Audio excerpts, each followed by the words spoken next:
त्रिदलं त्रिगुणाकारं त्रिनेत्रं च त्रियायुधं त्रिजन्म पापसंहारं एकबिल्वं शिवार्पणम् त्रिशाखैः बिल्वपत्रैश्च अच्छिद्रैः कोमलैः शुभैः तव पूजां करिष्यामि एकबिल्वं शिवार्पणम् कोटिकन्या महादानं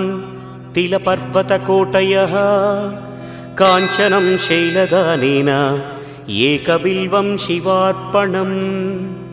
काशीक्षेत्रनिवासं च कालभैरवदर्शनं प्रयागे माधवं दृष्ट्वा एकबिल्वं शिवार्पणम् इन्दुवारे व्रतं स्थित्वा निराहारो महेश्वर नक्तं हौष्यामि देवेश एकबिल्वं